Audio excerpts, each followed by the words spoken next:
Hello, my name is Mrs. Juhas, and I am one of the school nurses at Forest Hills. Today, the nurses will be speaking to you about COVID-19 and updates at the Forest Hills School District. COVID-19, otherwise known as the coronavirus, is an illness caused by a virus that can spread from person to person by respiratory droplets when an affected person coughs, sneezes, or talks. You may also get COVID-19 by touching a surface that the virus is on and then by touching your mouth, nose, or eyes. COVID symptoms include cough that is new and uncontrolled. For those who may have asthma or other underlying conditions, this can include a change in cough from baseline.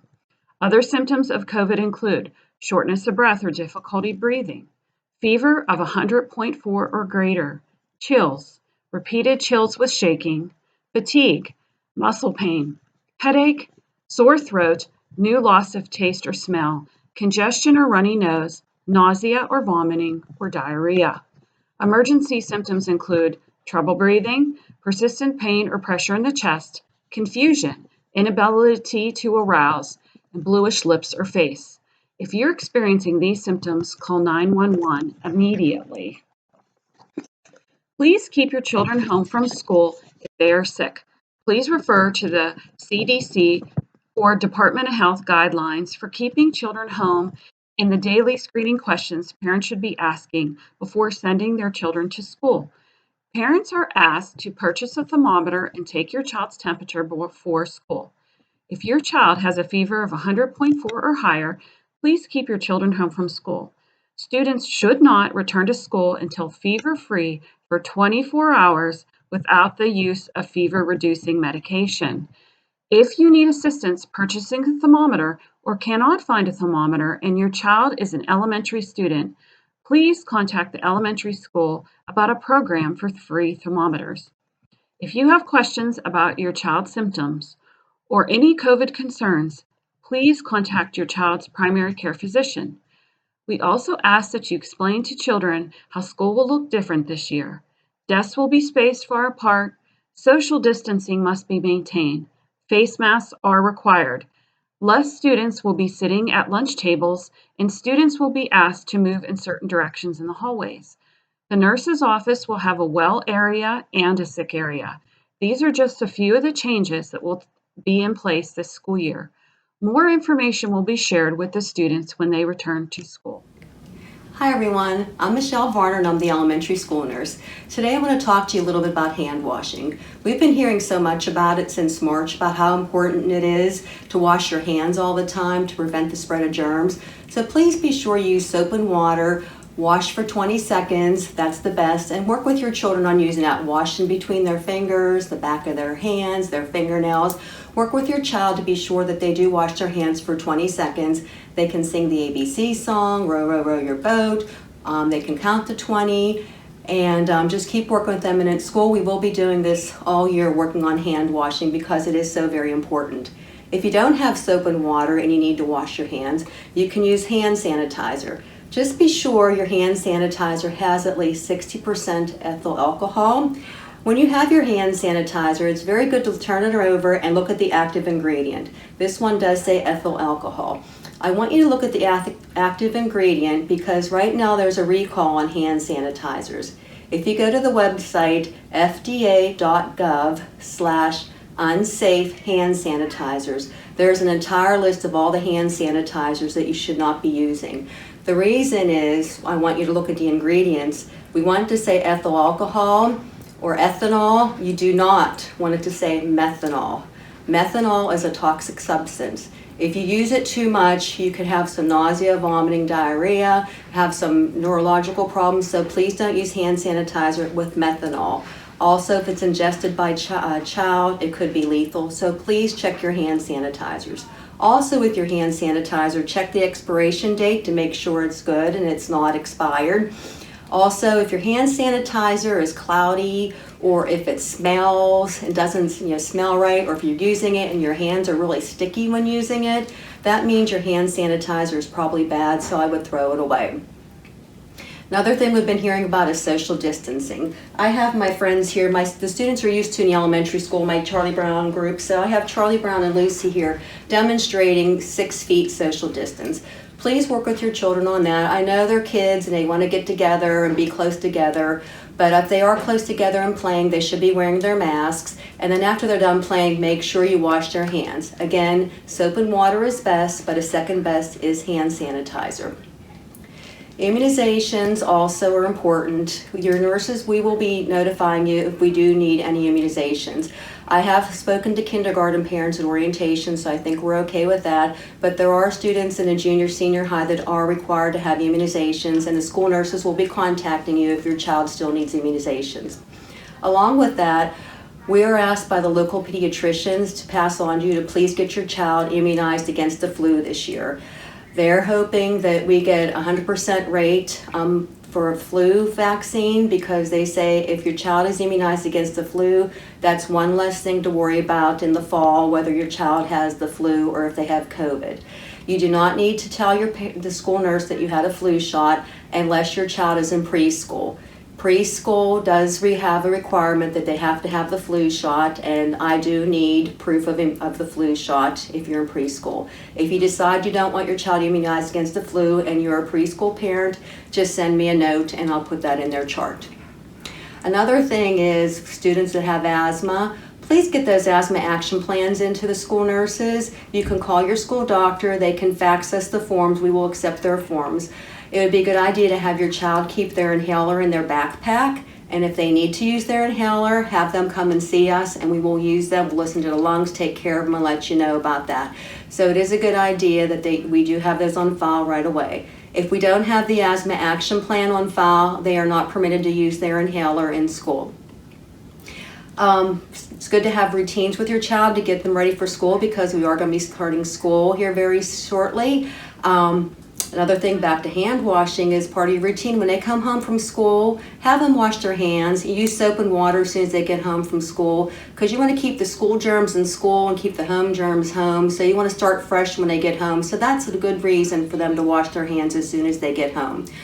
In the evenings, maybe make sure all their homework is done, their backpack is packed up, they have their clothes ready for the day, for the next day, have their supplies, just so they can relax and be ready so your morning's not so rushed. Make sure you're eating well, you want to get some exercise, you want to get cooped up, get some fresh air while we can, because the weather's been beautiful. And it's also very important to get a good night's sleep for everyone. Also, stay connected. We do have put a lot of information out on social media. Our school's very good about that, so please keep connected, but also take breaks from social media. I also want to remind you to make sure when you are looking up information about COVID and any health information, please use reputable sites.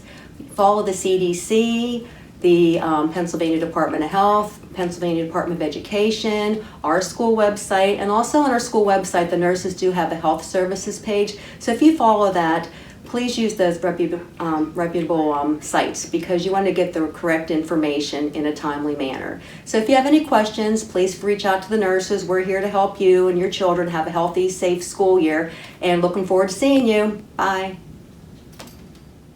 Hello, I'm Lori Hirschberger. I'm another one of the school nurses with some further information about preventing the spread of COVID-19 once we return to school. We are talking to the students about the proper use of masks, and we're reminding them to make sure that they wash their hands before they put the mask on, the proper way to hold the mask loops, put the mask on, to make sure that they're always covering their nose and their mouth. Also to wash their hands again when they take the mask off.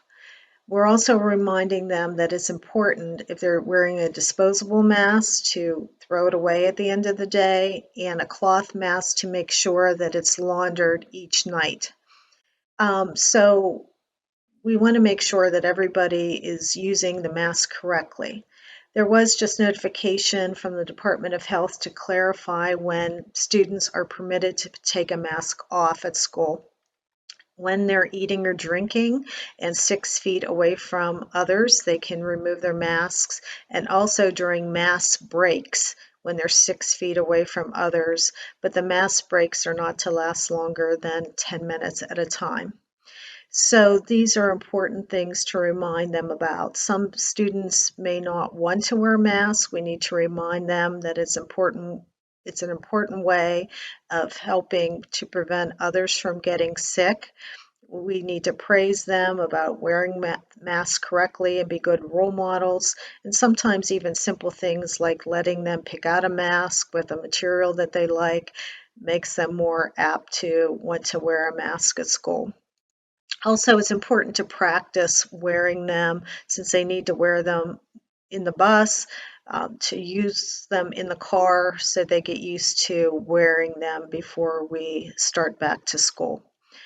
Also, make sure that the emergency procedure cards that are sent home at the beginning of the school year are filled out and send them back as soon as possible. It's going to be particularly helpful this school year when students are sick and they need to be picked up as soon as possible, that we have current information. Make sure that there are several phone contacts of family members that we can call if your child would become sick. Make sure that the voicemail boxes are set up on the cell phones that are listed and they're in working order and would be receiving phone calls during the school day. Also, it's important to make sure that students are staying healthy, generally speaking. So we always remind parents to make sure that their child are getting enough sleep, that they're eating properly, drinking enough water, exercising, just to stay healthy in general so they're resilient from not just getting the COVID virus, but any illness in general. It's also important that we pay attention to them coping with stress and anxiety because this is a very stressful kind of time, that not only doing the things that I just talked about, sleeping, eating right, etc., that they're able to engage in activities that they enjoy, hobbies, connecting with their friends, and being able to talk to family members when they're feeling stressed. If your child is feeling unusually stressed or depressed, please refer them to see the guidance counselor. Also, if they get sick at school, please remind him to stop in and see the school nurse. We do know that all illnesses that children are going to get aren't necessarily going to be the COVID-19 virus. We do remind everyone that if anyone has a fever, they should not return to school for at least 24 hours without taking a fever-reducing medication such as Tylenol or Advil. If your child does have symptoms that are potentially COVID-19 and or they've been exposed to somebody that was a positive case of COVID-19, we suggest that you see your healthcare provider. The healthcare provider may test them or not test them. They may say that they need to be isolated or quarantined. So please do not return your child to school if they've been advised to isolate or quarantine. If you have questions, please ask your healthcare provider, the Department of Health, or call the school nurse.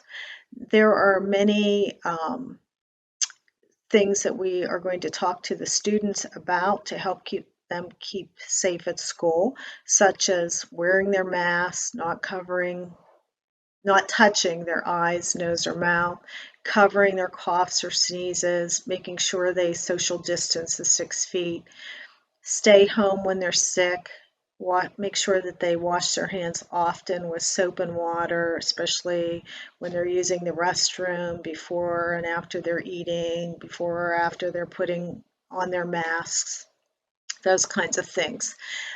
If soap and water isn't available, to use a hand sanitizer. So hopefully with all these guidelines, we'll have a safe and healthy school year and a fun one also. Thank you.